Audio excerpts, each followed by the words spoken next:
One thing I want to know is I've looked everywhere on the internet for who coined the term super total, when it first started being a competition. I can't find anything on the history part, you know? Do you have any insight on that? This after you like gave me talking points. Um, yeah, so what I found is like formally it seems like people started actually using this term in like maybe the mid 2000s. Like more formal mentions start to appear more around like 2010. Really, I think like the big names, the big figures would be like Travis Mash, Juggernaut Training, and Glenn Penley. They're the three names that like I found pop up the most. And I think really, if you're going to look at like who's created enough knowledge and understanding around super total in general, I would say Juggernaut is probably the big name, and like Max Aeda definitely has contributed a lot. But he really only started talking about this stuff, I'm gonna say like max 10 years ago. So like it's a very, very new sport. Yeah, that's about as much as I could find. But I think also just like having a bit more of a look into it, it seems like it's been a like for the people kind of movement in its own Mhm. right for a while. So like, you think about gyms, maybe even like as when you were like a bit younger growing up and stuff, like you didn't have gyms for specialty purposes. It's like, okay, this is like a grungier fucking plates and weights kind of gym, and this is a commercial machine gym, and that's about all your choices. So if you're in one of them grungier gyms, like you would see people that weightlift and powerlift in the same gyms back in those days. And back in those days, if you're a powerlifter, you're going to tell the weightlifter, I'm bigger and stronger than you. And the weightlifter's going to say the same. So naturally, you'd see a few people that would cross over and try to prove the point. But I'd say that that was about as much as I found really looking through all that stuff myself. Yeah, it's interesting because I thought it went back further for some reason, but I'm thinking of the old um Olympic weightlifters like Tommy Kono. They would always do bodybuilding in their off season.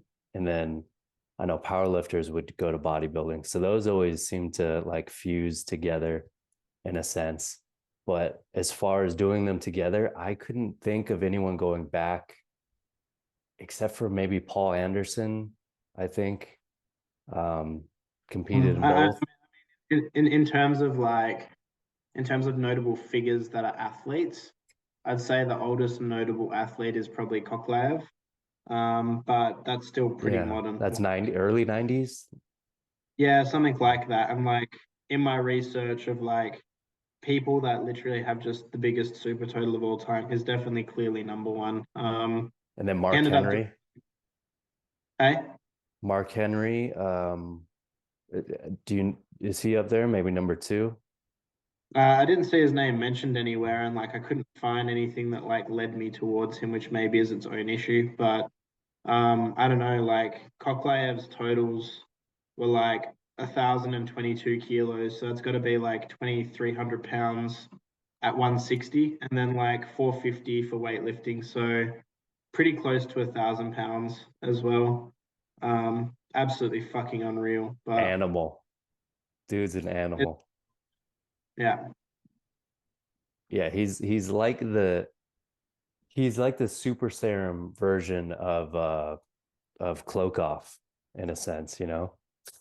100%, and like it's crazy as well because it's not just powerlifting and weightlifting. Like strongman, I think he was also pretty prominent back then too.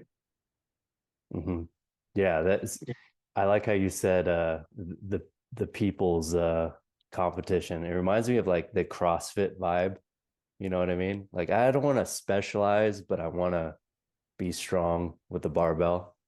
Uh, but yeah, now it's even have you done super total competitions? I know it's in the Arnold now. Like it's getting popular. okay, I didn't realize it was as popular as getting in the Arnold.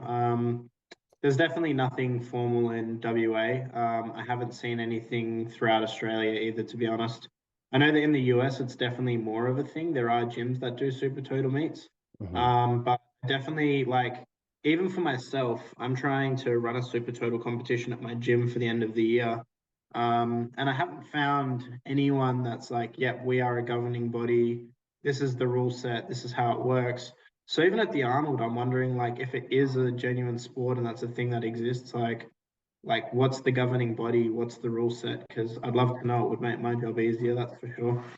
Yeah, I wonder if they're all unofficial titles because what does official mean if there's no federation, right? It's super interesting because the other thing I've been thinking about is if I'm going to be the one to formalize the sport, at least in Australia, then I've got to come up with a rule set. And something that's a bit fucked about it as a sport is how do you warm up for 5 lifts? How do you make it entertaining for spectators, timely, etc. Like, do you call it 2 weekends? Do you do it Saturday, Sunday? Like a powerlifting meet with decent amounts of people is already an entire day or an entire weekend event. Like in Perth, we've got a competition coming up in May, 84 people, Saturday, Sunday, all day. So like how would you expand that into a sport that's going to be marketable, enjoyable, spectator friendly? Like I don't want to be at a competition all weekend to watch my friend lift. So like I've been playing with like how to make that digestible.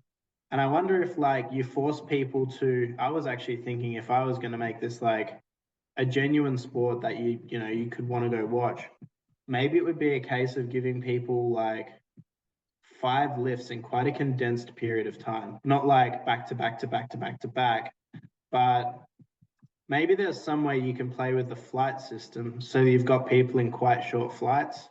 They have to warm up most of their lifts backstage. And maybe it's like, you do Olympics, you've got to do like clean and jerk and snatch first and then the power lift second or whatever. But anyway, you're conglomerating your warm up so that you don't have to warm up for different things at, different times. And you only get one attempt of each lift. I reckon that would be a fucking interesting sport because Hmm. if you've got 5 lifts, you can still go decently heavy, but you also don't want to do something that's hell done because if you fail it, you're basically bumming out of the meet. And I think that it's almost a bit more representative because you go to competition to see someone do something crazy, but like, someone might be like, okay, cool, I'm really going to push for like the super total snatch record. And that means that I might like pare back on my clean and jerk and my squat. But I think on average, what you're going to get is like a better indication of what an athlete can do every day, which I think is also Hmm. maybe fairer judgment. Like I think that competition is fun, it's a spectacle, but I also, I don't know, I feel both good and bad about the fact that it's a spectacle for those reasons. And I guess we should explain what is super total training. What is the super total? Yeah, so super total training is essentially the combination of powerlifting and weightlifting as a discipline. Um, it's not exactly I guess, the oldest sport in the book. Powerlifting and weightlifting have been around a lot longer. But super total is the genuine mixture of both. Not a little bit of one and mostly the other, but genuinely aiming to be as good as you can at all 5 lifts. And is there when you're doing a competition, is there an order that's kind of agreed upon or formalized? Well, as I said, I couldn't really find anything obvious in the kind of like the research that I've been doing, trying to figure out the competitions myself. My assumption is based on what I've seen online and stuff that people will just do it snatch, clean and jerk, squat, bench, deadlift as if it was a weightlifting meet and a powerlifting meet back to back. Um, but I just think about it and I'm like, 15 lifts sounds like too many. Hmm. Yeah, that's a lot. That's true.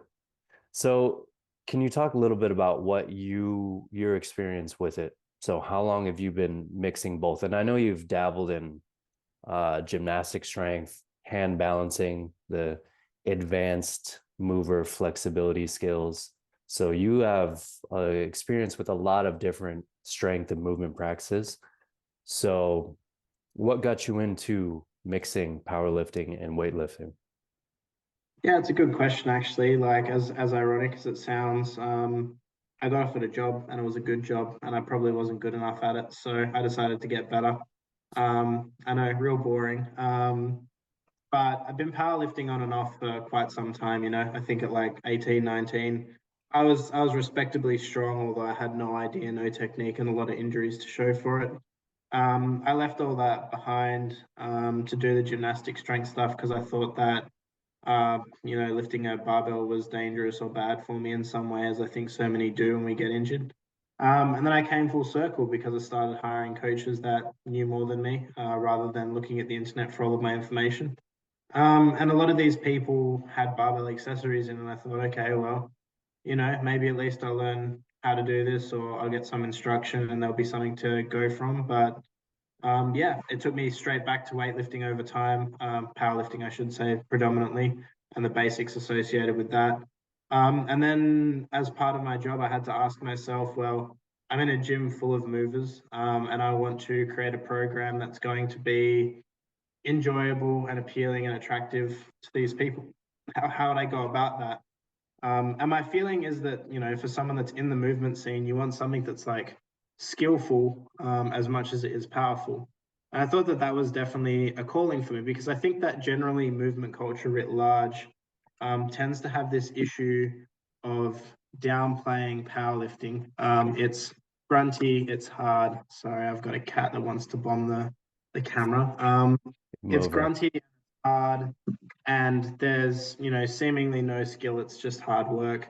I don't tend to agree now that I've done a bit more of it, but I think that weightlifting definitely has the grace, the skillfulness, the need to learn the details that I feel like people in the movement culture appreciate a lot more. So I spent a lot of time learning to weightlift, and yeah, I guess over time I realized that I really appreciated the mixture of both more than one or the other. So after uh, switching to this style of training, which you've been diving into and killing it, right? Like setting some records unofficially, maybe. What Yeah, maybe one. what have you learned? Like, what have you learned from this experience? What are kind of the things you've taken away from these lifts? Yeah, it's a good question. I think that, in my opinion, and this comes from my background as someone who's kind of done movement more broadly and then moved towards this, my feeling about movement culture writ large is that when you're chasing so many things, it's very easy to get a little bit lost. You train for a little bit, you get to a reasonable level, you hit a wall, and then you get the question asked of you, is it worth continuing or not? And I think a lot of people, when they hit a wall or maybe a second wall, decide, no, it's not worth the energy anymore, and I'll just do something new, and that will be really fun. But I guess with Super Total, what I enjoy about it is that there's the variety of two disciplines. So you don't get stuck in the monotony of, I'm just going to squat, bench, and deadlift. I'm just going to snatch and clean and jerk. But you also don't have the almost like lack of focus and the lack of commitment that I feel that sometimes you can get drawn into if you don't approach the movement culture methodology in a way that's going to be, I think, best for a person's development over time. So, you've kind of got everything all at once, whatever way you like on this end of the spectrum. You've got complete dedication to one sport, even if maybe you hate it and grind it because you've done so many years and you can't give up on what you've created. And I think somewhere in the middle is Super Total for me, which I really like because if you're doing two disciplines, those two disciplines interlink at least to some degree. You're never really not working on the other one. So you're always getting better at both one way or other. But there's also the ability to vary your training to quite a substantial degree. Mm.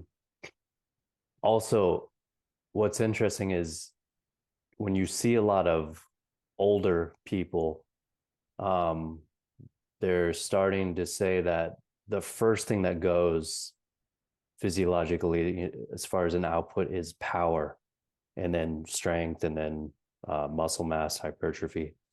So you see the Olympic lifting almost like, I mean, that's a great explosive modality for speed, explosiveness.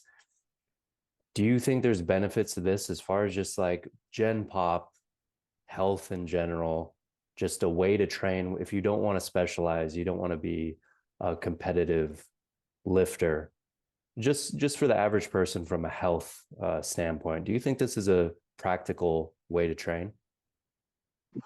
definitely do. And I think even for people that are competitive, it also is that way.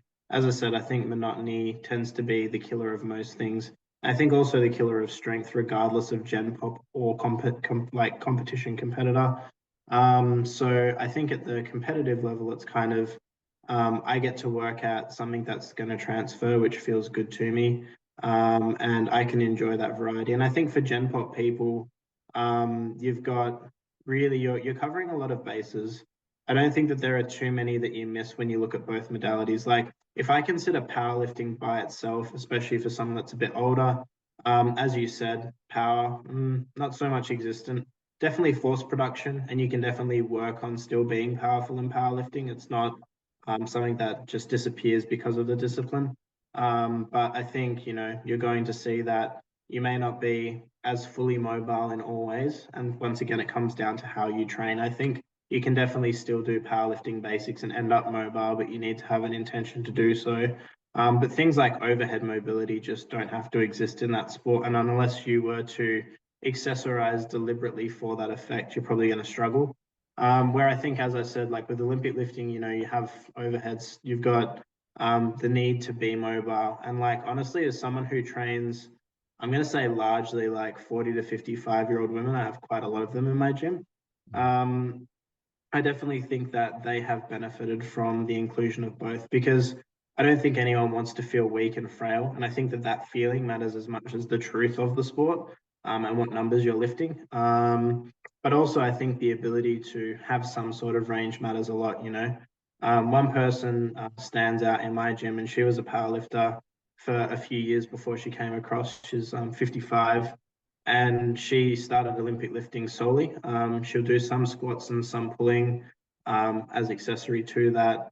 But she's definitely noticed a drastic difference in her mobility and talks about how she feels a lot more powerful and a lot more mobile day to day. So I definitely think it matters. I think one other thing that's kind of stood out to me in you saying that is I went to a workshop with Dean Somerset. I don't know if you ever heard of him, but Yeah. quite an interesting guy to listen to and read if you haven't, worth checking him out. He was actually someone who introduced to me a few years back at one of his workshops the idea that plyometrics are really, really important for older people as well, both from like a tendon health standpoint and going back to power output, as you were saying. You kind of cover a few bases there. It's nice having connective tissue looked after. You move quickly. And I think that that's definitely something that's worth keeping in mind as well. So, yeah, I think that there's definitely a lot of bases covered. And I don't know if you can think of any that you're really clearly lacking when you're training both disciplines, but short of, a little bit of cardiac endurance, which, that's also a debate of its own. I don't think there are too many things you miss doing both sports, frankly.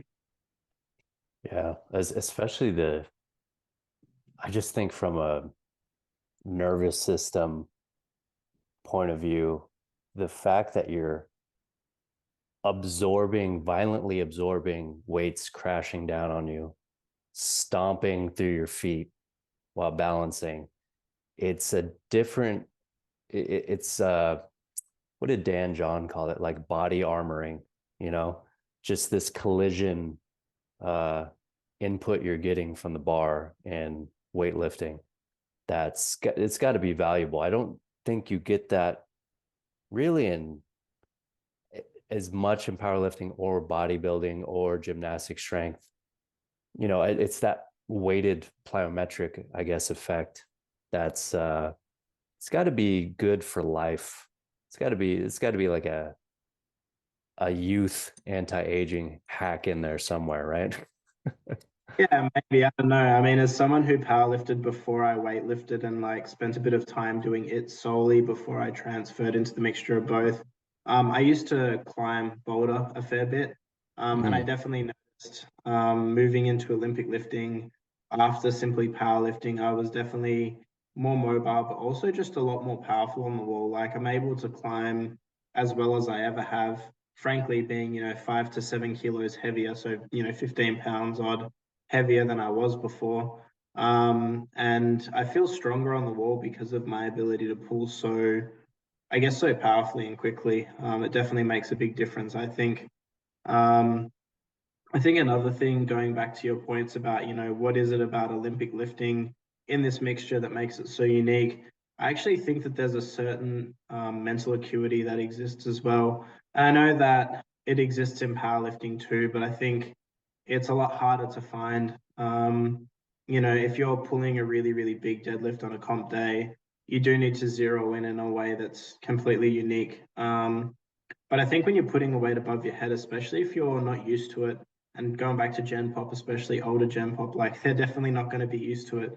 I think that there's a certain presence that you need to have, and that definitely matters. I think as well as you get older, because I think sometimes it's like, okay, yeah, cool, like actually genuinely focusing fully on something can be something that you sometimes lose too. Mm, yeah, very true. So we were talking a little bit before about programming, and this is kind of what I'm really interested in picking your brain about, because I mean, there's different ways you could approach this, right? Like these are both high intensity lifts that require recovery, right? So you could periodize them maybe seasonally, block for block, undulating periodization, weekly in and out, or in the same session. How I'm sure you've tried different ways. What are your thoughts on kind of sweet spots, or how you like to program these lifts together?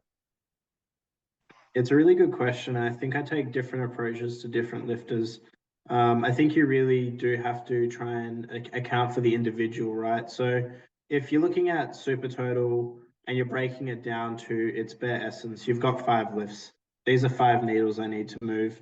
Now, I look at some people and it's very obvious that there are certain needles that are just much easier to move than others. I think even if you self-assess, you're like, okay, cool. Yeah, my bench is here, my snatch is here. Like, what's the next easy one to move? And most people are going to like straight away say that's the thing that could move. Now, I think, assessing it that way, picking a needle and then moving that definitely helps. Um, but in terms of general statements about super total and how to program, I think that both the seasonal training and the mixed training work quite well. I don't think that there's one that necessarily is better than the other. I definitely prefer seasonal training, and the reason for it is because in periodizing time and effort to one over the other, you definitely feel a sense of urgency, which I really enjoy. I think that this is another thing that combining the sports really helps with. If you're just powerlifting and you continue to powerlift and all I'm ever going to do is powerlifting, you're going to have months, you're going to have blocks where you're like, no, I'm just really coasting. Where if it's like, okay, quarter 1 is weightlifting, quarter 2 is powerlifting, quarter 3 is weightlifting, quarter 4 is powerlifting, you're like, oh shit, well, really, I've only got these 3 months and I'm going to be away for 3 months. So I've really got to do what I can to make it count. And I think that the mental freshness, but also the attributes of the opposite sport really play into each other in these kind of shorter sprints. If you're powerlifting, and for me personally, my experience is that all of my Olympic lifting PBs come off the back of powerlifting blocks. Now, it's worth noting that I'm not someone that necessarily struggles for power in terms of speed that much, and my mobility is pretty good. So that's an assessment of myself. But I guess I look at it and yeah, all of my PBs have come off really, I think within the 2 to 4 week block after I've finished my powerlifting competitions, which I would say is pretty crazy. Not many people would think that. Um, so I think that there's definitely something to that there. And then I think also coming back to powerlifting after weightlifting, really, if you think about weightlifting and the accessories associated with them, the pulls and the squats, etc., you're hitting a really, really high volume of pulls and squats if you're doing, quite traditional weightlifting program at very, very low percentages. So you're looking at like base building in quite a serious way, because if I'm doing clean pulls at like, 300 pounds, or I'm doing, snatch grip deadlifts or whatever, these things are going to be at the bottom end of probably what I would be doing at my powerlifting numbers anyway. So I've established a really good base to be building from in my powerlifting as well. Yeah, you're keeping some sort of minimums going during the weightlifting. And then maybe your bench is the only thing you have to get back in the groove when you go back into powerlifting. Yeah, it's a good question. I mean, like with weightlifting, I've always done accessories, so there'll be dips and chins, or there'll be some Mhm. triceps and some shoulders. And I think that that definitely helps. I also think that, at least within my experience of bench pressing, having a better leg drive and having a bigger back definitely help a Mhm. lot. So, I mean, it's one thing to say, yeah, cool, you're not really using the pecs directly, but also I don't know too many people that don't have really insane benches that tell you it's not all about the back anyway. And not to be rude to powerlifters, but I think if you look at weightlifters, they've probably got the more developed backs of the two. Right. Right. That's for sure. Um, yeah, that's interesting. So in your gym, you're saying you're working with 55-year-old moms, women. Do you, what about the barrier of the technical skills of weightlifting? Do you find yourself regressing these, modifying them a bit, or do you think PVC pipe, empty barbell, everyone can kind of do a form of this? Yeah, yeah, I think it's a matter of chunking really. Like, yes, these are quite technical skills. Yes, they take time. I think one, you've just got to conceptually understand what you're teaching in weightlifting. And I think there aren't that many coaches in the industry that understand the sport the way they need to be able to teach it well. So that's one thing. But I think when you've got someone that comes in and says, "Yep, look, I'm 55. I'm actually open-minded to this and I want to learn it." You can always say, well, okay, you need to understand that this is a process. And it takes a particular kind of person, especially at that kind of age, to learn that. But I think that if you're clear about communicating those expectations, they definitely understand that better. And I think in terms of teaching the skills themselves, it definitely just comes down to taking time and chunking them bit by bit. You know, most people, I think most coaches would agree, most people could be taught basic power lifts or variations of in an hour and a half. You could teach all three. Wouldn't be that hard. But really, it's like, okay, well, with weightlifting, what more am I doing? Like, I'm doing a deadlift, and then I'm doing an upright row, and then I'm putting it in the front rack, and I need to learn how to make that mobility happen, or I'm putting it in an overhead position, and I need to make someone stable. And then beyond that, it's just getting them to slowly progress their squat mobility, which, frankly, for me, I think that there's a variation of squat and overhead squat, even that most people can access in some way, shape, or form. It's very rare that like someone can't be working some variation of those, at least within my experience. Yeah. Do you have anyone catch in the split? For the snatch, Yeah. nah, I haven't got that. No. I mean, not against it, but like, yeah, once again, within my experience, like I haven't had anyone that's needed to catch in the split because it doesn't take them that long to end up capable and overhead. Um, and, you know, it might not be necessary now, but at the end of the day, I'm always going to be talking to people and communicating to people about what is going to be strongest long term.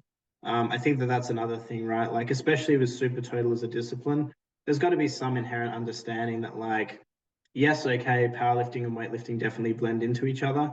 I'm still working out whether there's a large trade-off, and I personally haven't seen it in my own training, but I don't have athletes that are national level in both yet. I think I've got one masters athlete who looks like they'll be lining up for both soon. But I Mm. haven't seen anyone in my gym that I guess is obviously progressing slower than someone that does one sport or other. Given that though, it's kind of like you've still got to understand that there may be trade-offs, maybe, I don't know. But in that scenario, it's like, well, if I want to be genuinely good at both sports, I need to take the long-term approach. And that's kind of what I teach in my gym too. If you're here, you're genuinely trying to learn Olympic lifting, what's going to get you the most weight eventually is definitely going to be an overhead squat, unless you've got some, you know, issue with your hip socket structure or something like that. But very, very low percentage chance, I would say. Yeah, that's interesting because you could think of a trade-off in a short term, but when you string it out, maybe it goes away, or maybe the fact that you're just switching the stress and the stimulus would help long term. I don't know, but that's interesting to think about, right? Um, Yeah, and that's exactly it. It's kind of like for me, like when you think about weightlifting, you want to be pulling in straight lines. You want to have a nice deep squat to be able to catch something in. You want to have a nice strong pull so that you can pull it as high as possible to give yourself as much opportunity to be under it as possible. You want to be able to be strong enough to squat whatever you've actually got in that position. And really, like, that's the sport. So I think if you were to take a split snatch, for example, you're obviously going to lose or trade off some of the height that you're receiving in. So yeah, maybe it works great for a little while, but it doesn't work great forever. And I think, like, going back to my 55-year-old client as an example, like, she's only been training this sport, albeit with a powerlifting background that's pretty decent. I think, she has squatted and deadlifted a decent clip over like 225, which is pretty crazy for her age already. But we're looking at like world records currently, and they're looking like 6 months of work away at the current rate she's progressing in. So I don't know. I think a lot of people write off themselves as older people, but also a lot of people write off older people and say, no, no, you're probably not capable of doing this. Where I'm like, well, I would rather take the approach and give it a crack. And you know what? If we absolutely see no progress over time, then we can take the other approach and split snatch. But frankly, you're still going to be doing a lot of good work to make your snatch better relative to a split snatch whilst still working on your overhead capacity anyway. Mm. And uh, you've trained the gymnastic skills, and um, you already had that prerequisite skill down. But have you tested those things since you've taken, it's probably what, a couple, 2 3 years off of training that specifically? Is that stuff still there? Have you seen benefits to, say, body weight calisthenics training? Yeah, yeah. I wouldn't say I could go as far as to call it testing, but like I definitely play around here and there. I'd say like one of the things that I would have loved to have ticked off, but haven't ever really quite got to is a one-arm handstand. And I quite often joke about the fact that I choose the thing that's hardest for me because I think Olympic lifting is the thing I've had to work hardest at to get the results I have. And then people don't believe me, and I say, well, I think actually handstands and mobility probably have come to me a bit more naturally than most other things. And then I'll quite often just pop into a handstand and put myself on a one finger assist and hold for a few seconds. And then people will be like, oh, well, about, yeah, it's like X months since I've done that. And that was the last time I did a single handstand. And I did that then last time. So I would say, in terms of like the one arm handstand test, I definitely haven't regressed in any obvious way. Like, if there's a number difference or a quality difference in 2 weeks of training, I'd be back to normal. In terms of mobility, I think certain aspects of mobility maybe aren't as amazing as they used to be. I think like my middle split has definitely seen better days. But once again, I don't think it would take a lot of specific training to get there. Is that because I have a prerequisite? I've done this stuff in the past. I'm not sure. But I would say like I've maybe lost 5 to 10% of what I had. And once again, like, how much specific work does it take me to get back to that? Probably not much. At my best, I think I managed a 90-degree handstand push up with pretty awful technique in a straddle. I could still do a negative very, very comfortably. And I think it would be of decent strength. Could I go back up? Probably not. But also, when I did it, I was pretty close to 10 kilos lighter. So that's probably a body weight thing more than anything else. Um, That right there could is I, huge.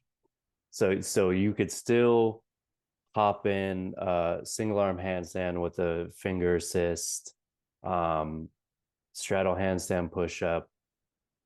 You can do these things while 10 kilos heavier in body weight. That sounds like a large difference. That sounds like progression in a sense.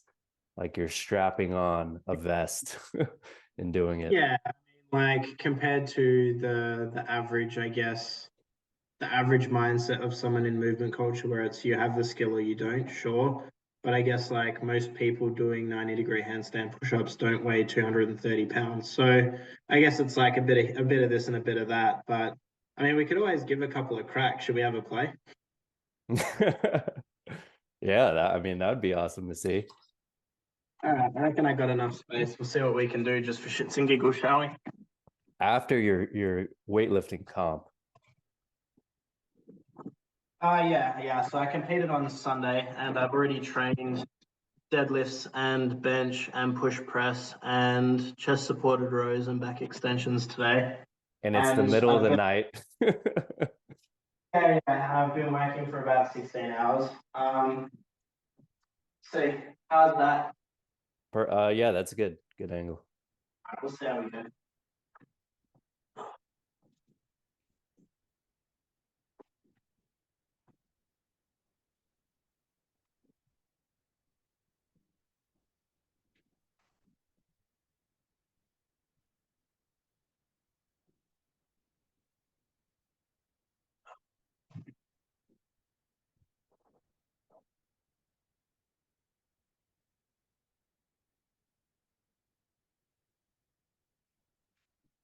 230 pounds.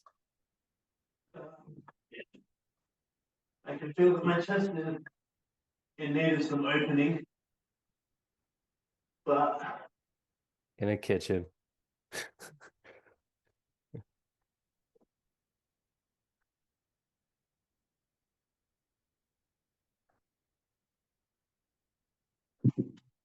Jesus. that'll do. Yeah, if you could do that on a Zoom call in the middle of the night after a day of training, that's something.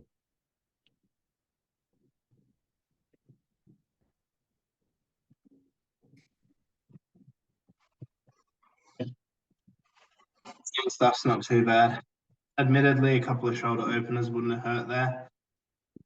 Yeah, but I don't know, like there could never be a big test on that. I don't know too many people who've just had who have that skill who are doing now barbell super total training. It's you usually see the opposite. It's like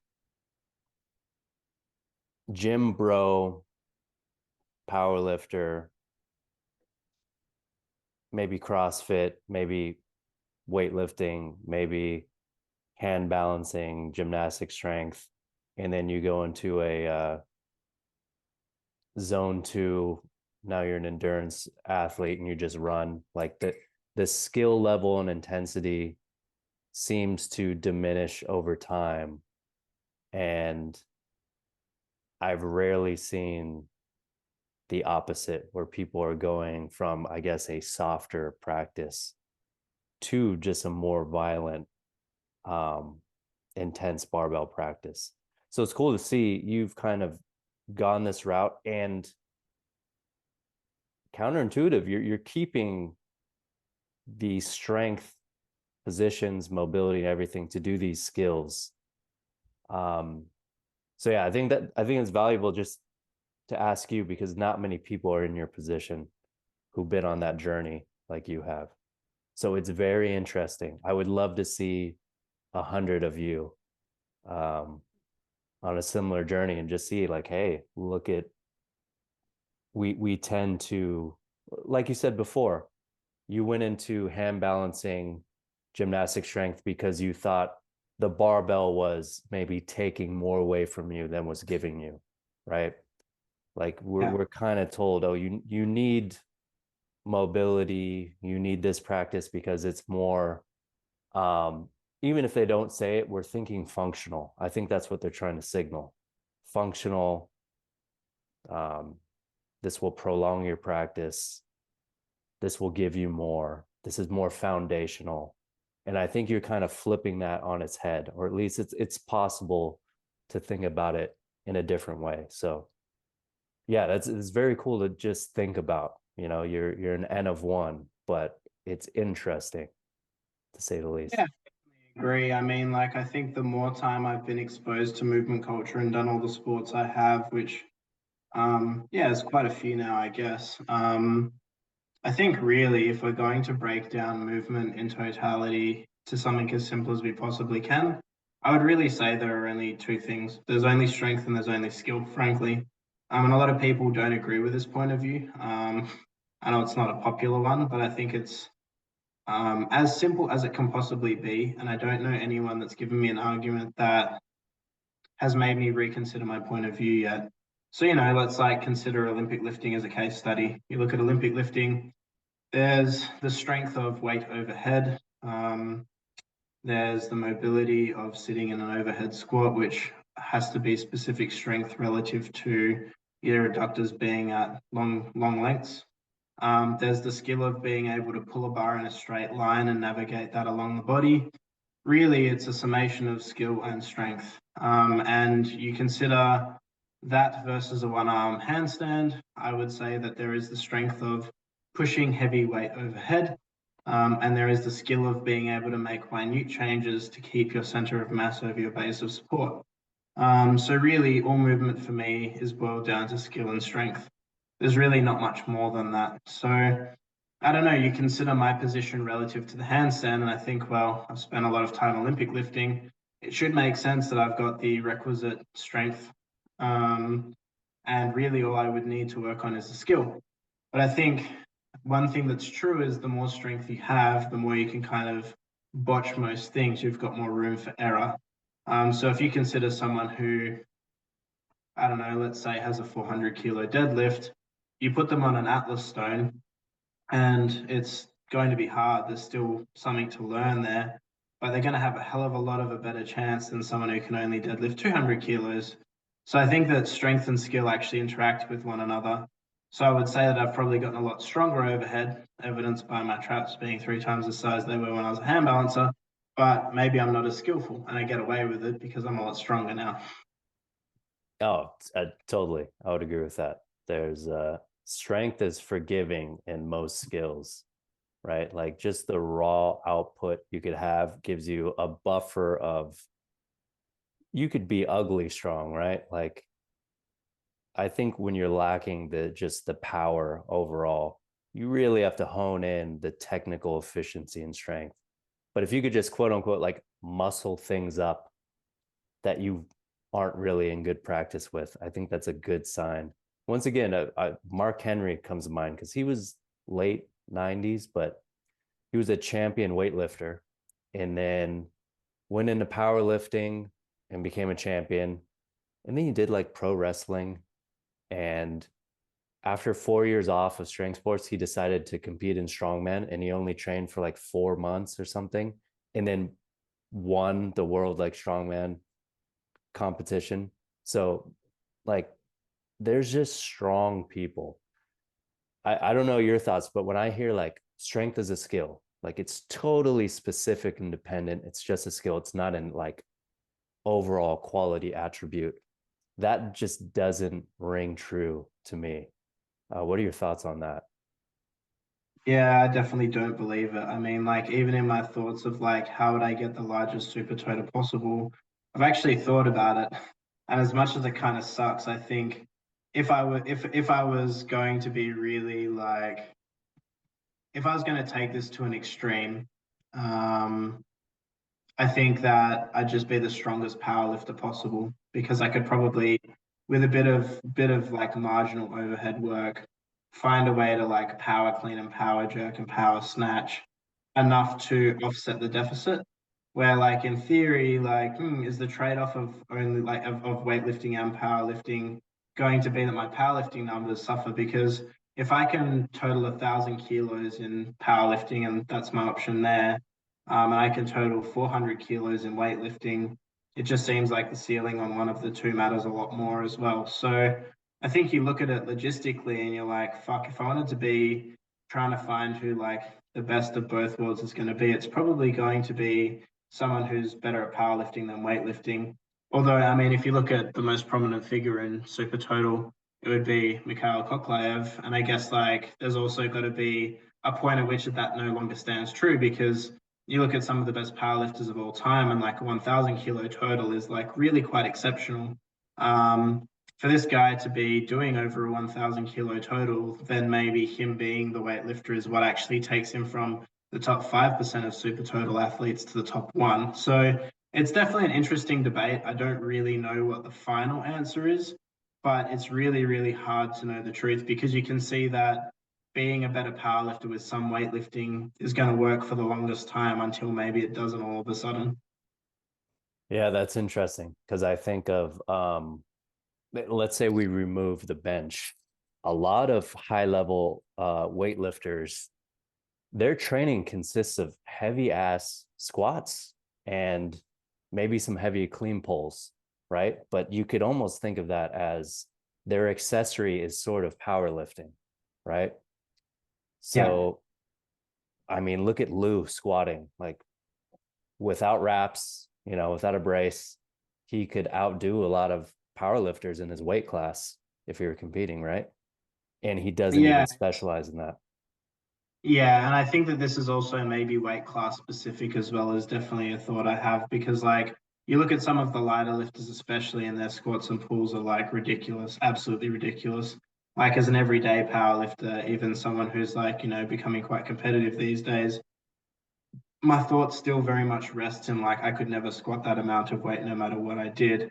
But then you look at like Lasha, for example, like he'll make these weights look quite easy and is not using wraps or belt like serious belts or any of that stuff. But like I think I've seen him squat like maybe 330 at an absolute maximum in training hall. Was it that hard? Not really. So he's probably got what like 350 with no equipment. But then you think about like the best squatters of all time and you're looking at 400 kilos plus. So there's probably still some deficit. How much? How much specific training does he need to overcome that deficit? Honestly, I don't know. It's another really good question that you just don't have information on. Yeah, that's fascinating. So, yeah. So your It's philosophy, I guess, is, oh, sorry, go ahead. Sorry, there is one other point, and that's actually that weightlifters don't actually suck at bench as much as you would think, depending on like what they train and how they train. Going back to bodybuilding accessories being a bit of a staple, I have seen I don't know if it was Lasha or one of the other Georgian team, or maybe even the Georgian team doctor who's also an Olympic weightlifter, um, benching 190 kilos, so like 450 pound which is also like quite an elite bench press. Like when you're benching above that like 315 kind of, it's starting to become something worth looking at. So, once again, maybe a bit of specific work and like what's not to say that like Lasha isn't the best powerlifter of all time. You just don't know. You know what? That's interesting because I've seen weightlifters play around with bench and they were all super impressive bench numbers. I almost think that weightlifters maybe have a better bench for some reason than they do a military press, even though they're jerking and snatching all the time, like a strict Yeah, military, right? I would tend to agree. Like even within my own experience, like I've just come off like 6 months of exclusive weightlifting into a more well-rounded program currently, and like my best ever bench is 155 kilos. So don't know what that ends up being. I think it's like 220, 330, like maybe 345, 350. And I'm only like 2 weeks into some pretty easy training. I'm doing stuff that's like RPE 7, but like I'm really only like 30, 40 pound off that, and it's absolutely breezy. So I look at my bench and I feel really comfortable for not having done it at all in 6 months. But yeah, my military press, like my all-time PB is just a clip shy of 220. And there's no way in hell I would do that right now. I think like a lot of people tend to conflate like a good jerk and a good overhead press, but the jerk is going to be predominantly leg drive. Like being able to support that way overhead versus actually drive that way overhead, I think is a different thing. So I think going back to what I was saying about bench earlier, like if you've got great leg drive, which I'm sure all Olympic lifters do, and if you've got a really, really thick ass back, also probably have a better arch than most powerlifters because of the extension they're regularly working through the T-spine. You've probably got certain elements that maybe the average powerlifter doesn't have as much. And yeah, okay, you might not have the same raw pushing power through like, let's say the pecs, maybe the triceps and the shoulders even. But like some things are going to be better, some things may be worse, and maybe it evens out a bit more than we would think. Well, I'm pretty pumped up to dive into this. So, could you talk a little bit of an overview of so you have a program, super total program, showing how to train for this. Can you give a little overview of that? Yeah, so what I've gone for with this one here, just because, I don't really have much specific information about each individual person that might want to use it, I've gone with a well-rounded program rather than something that's going to be seasonal. I think that that will Mhm. probably just give people an opportunity to step in and understand what it feels like to be doing both sports at the same time. I've kept it pretty even in terms of distribution. You'll be seeing, depending on the options that you're looking at, definitely more frequent snatching than most other things because for me, it's definitely the most technical. I think that it not being a particularly heavy lift and it being quite a technical lift, it lends itself to relatively high frequency training, especially for most people that might be, beginner to intermediate in terms of what they can lift. The clean and jerk's obviously a bit more expensive. It's a heavier lift, so there's not as much frequency. And then beyond that, it's going to be more or less what you would see in a powerlifting program. Once you've done the snatch and the clean and jerk, you'll be having, your traditional lifts, normally variations that I think are going to be better base builders rather than expressors of, upper limit strength. So if you're expecting to, let's say, like test a 1 rep max low bar squat or deadlift, like I would say maybe give it a couple of weeks of more specific training on those specific competition lists before you do that. But beyond that, it's very much going to be in a style of let's get the Olympic lifting done first whilst you're more powerful. And also let's do the technical work while you're fresh. And then from there, let's just get big, juicy, and strong, really. Speaking of big, juicy, and strong, what's your thought on this as a someone just wants to look jacked, body composition wise? Um, Everything's a trade off, and this is an interesting mix. So, what do you feel like as far as just looking jacked and tan?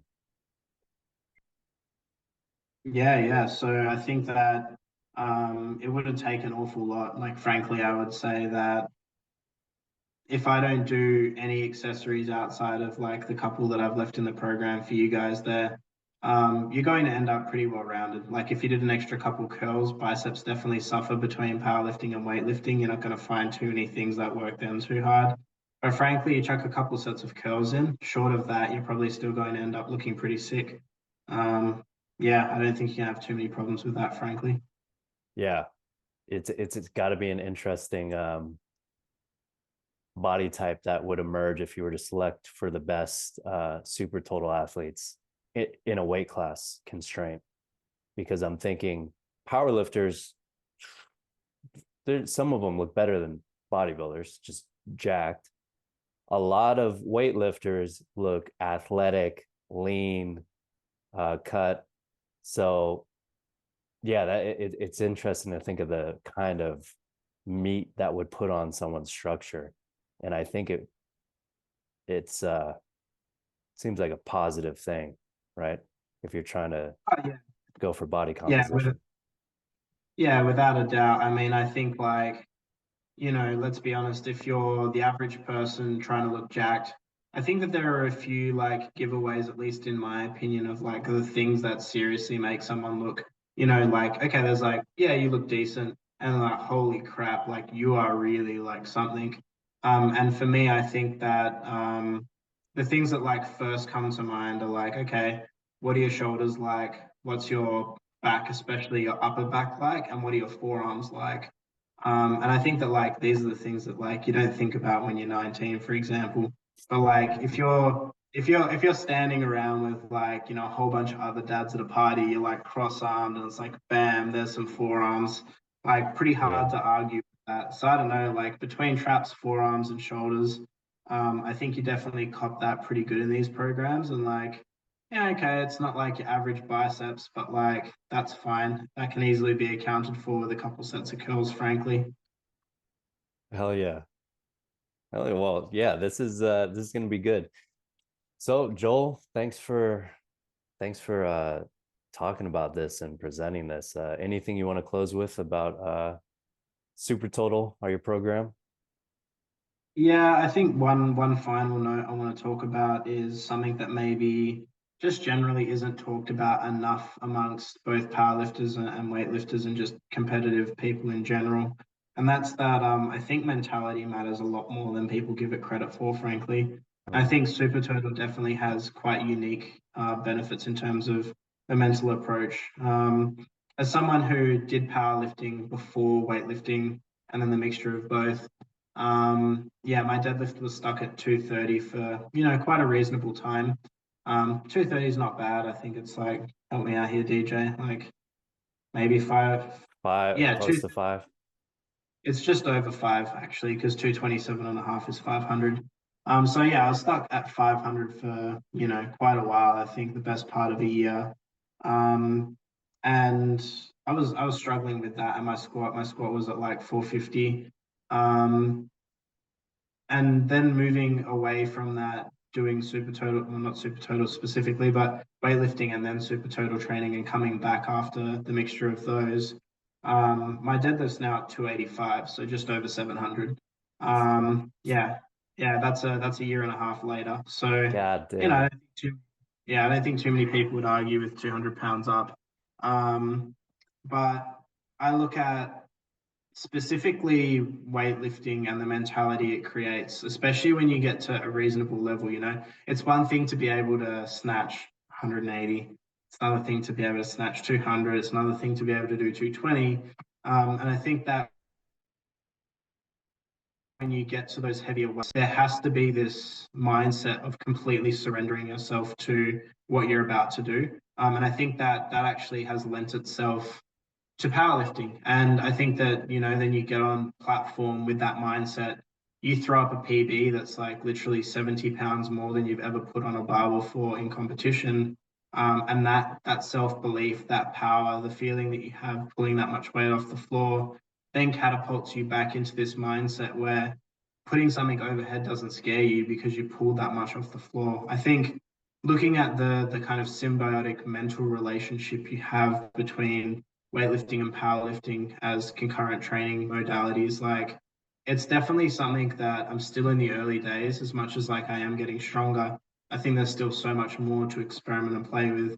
But I think that the relationship of those two mentally is like by far my favorite element of training them both. And I think that it'll be interesting to see in time with the people in my gym whether I can make people that are as strong as powerlifters and as strong as weightlifters whilst doing both. Because, you would think the natural order of these things is that you're going to end up weaker as a result. But so far, I'm just not seeing it. Man, that's something I really am looking forward to learn more about as this grows is are just exercise in general. The mental and emotional like the effects on the nervous system we see from lifting something heavy, you get a rush, it feels good. From getting a pump, bodybuilding, you get some endorphins. From landing the sweet spot of a snatch is another kind of adrenaline dopamine hit that gives you a rush, right? And I think you see, like, you've noticed different personalities kind of go to powerlifting, different personalities go to weightlifting. Like it seems like they're chasing a different kind of high, and I don't know how much of that is based on some archetype or personality or whatever. But yeah, I'm wondering, you're getting both of these different neurochemical states or goodies from these two strength practices. Have you noticed in your clients or yourself differences in your emotional state, well-being, mental clarity, any of those subtle underlying things since starting this training?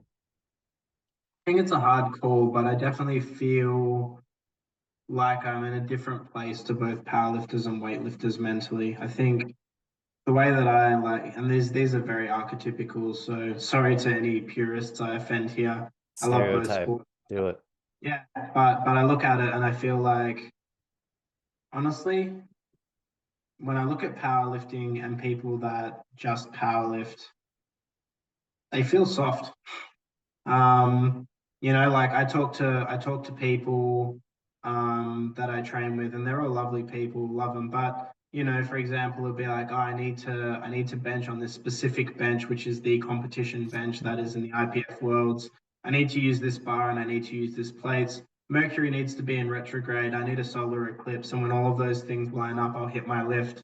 And I feel like weightlifting, it just chews you up and spits you out if you present with any kind of weakness in mentality that way. You approach a snatch and you don't have the pure sole intention of fucking that thing up. It's going to spit you out. It just will. And then I think, I look at powerlifters and to archetype that, I definitely don't feel like them. But then I look at weightlifters and I feel like to archetype them in the opposite direction. A lot of like weightlifters are almost like fucking meth heads. They're like constantly like chewing on their jaw and like unable to sit still and like can't focus and like, oh, now I've got to do this lift and oh, I've got to like, it's just this like, it's almost like an ADHD kind of archetype or personality where it's like, I got to constantly be doing this thing. And when I'm doing this thing, I can be super focused on this thing. And now that I'm not doing this thing, I'm all over the shop again. So I feel like it's very interesting because, like, okay, powerlifters maybe have like that kind of, at least some powerlifters have this kind of like soft feelingness to them where everything needs to be the way they want it to be. But at least they can sit still. Like, that's all they do between sets, right? But on the other side, it's like, you look at weightlifters and it's like, okay, well, you can't sit still, but like this intent, minute focus is like exactly what powerlifters need to not worry about what bench they're on or like what plates they're lifting with. So I do feel like occupying the space between the two definitely feels like a unique um, opportunity, I suppose. That's interesting. Yeah, that's fascinating.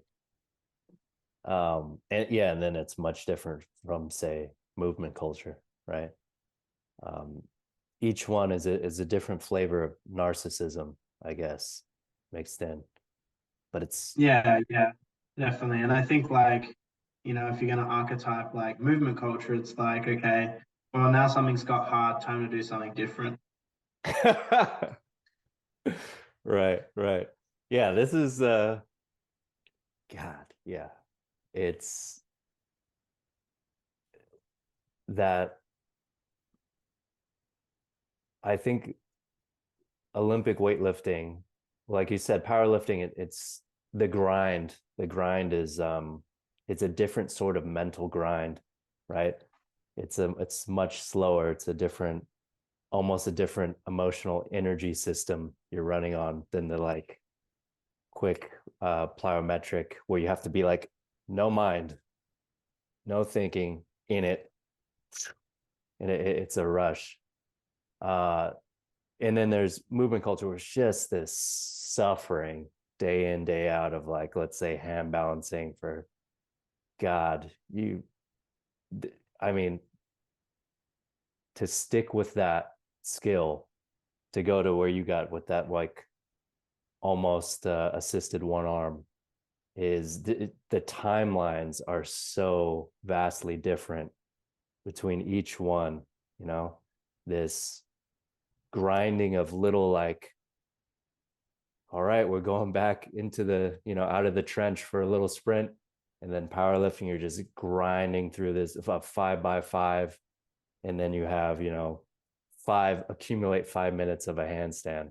It's really interesting the type of mindset required to get into each and every one of those. But something tells me that exposure to all of them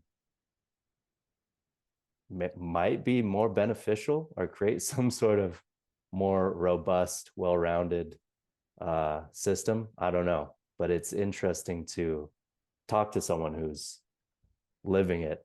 And yeah, if you noticed a difference yourself, I would be interested in seeing more of that once again. Cool. All right, Joel, we're done. How you feeling? Cheers. Yeah, good man. It's an interesting thing. There's like a part of me that's like, I sit here and I really want to be like Pat Davidson or like, the more snarky Dr. Mike Israetel, where you're like, you just Crack a don't joke. mind, yeah, you don't mind like ragging on people.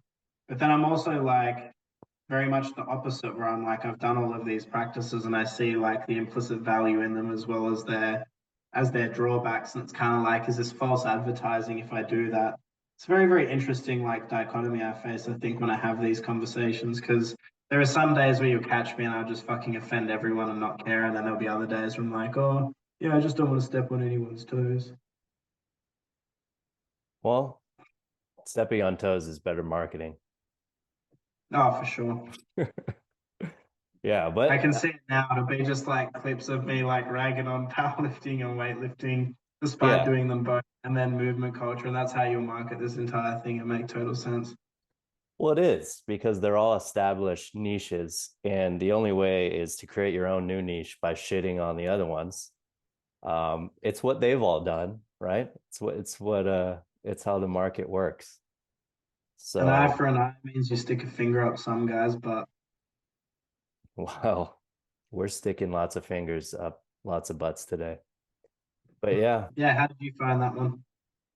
which butt? Which No, no, no, the super total combo. Did you enjoy it? yeah, I mean, well, I enjoyed talking to you because you have an interesting perspective on all this. But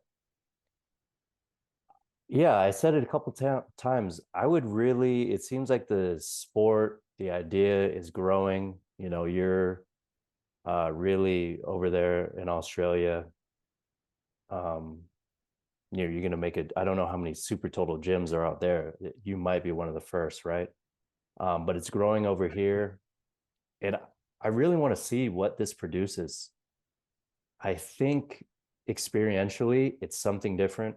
Like, I think people seem to be resonating with it, right? Like if your clients, you told them, no, you only have to weight lift or you only have to power lift, they might say, hey, I now actually enjoy this super total training. Um, Well, that's very much the feeling, right? So like I took a team of 10 across on the weekend. And like a lot of them have been weightlifting after powerlifting. So they powerlifted for like a year. They did a comp, they enjoyed it, but they wanted something different. So I taught them Ollie. They've done Ollie for like nearly a year now. And now they're like, oh man, like I would just love to feel a deadlift and feel a bench again. Like it's been so long. I wonder what it's like, I wonder how it's different. That's quite funny because, like, for example, one of my boys, like powerlifting comp, did like what is it? I think it's 265 deadlift or something like that. Just like in the middle of like a heavy training block, like 3 weeks ago, like pulls like 240 for three, having already done a whole bunch of shit for the day. And it's like, oh man, like I think my deadlift's going to be better. Like I really want to do more deadlifting next phase. And I think it's like, it's really cool because in doing one more than the other, you get to forget the other one for a little while and then you come back to it and it feels new despite being an old practice, which I think if you look at what's going to make someone like the strongest over the long term, it's just not quitting one or other of the sports. So if it keeps that person that would have left from the sport in the sport longer, albeit with a bit of a delay, like maybe that is what makes the sport stronger because who knows, maybe all the people setting records are only doing like, especially in powerlifting, for example, like maybe they're only taking 5 years to get to these records. What would happen if they just had a half year hiatus on weightlifting and then came back to powerlifting and they did the extra 5 years that they wouldn't have done? You just don't know. And it's so hard to know without having those numbers, but it's very interesting to consider. yeah, we might be finding out. I would love Mm. to see the type of people that emerge, the type of strength, the type of bodies, the type of numbers. It's fascinating, and you're on the frontier exploring. So yeah, very cool stuff. Very cool stuff. I look forward to learning more and watching you.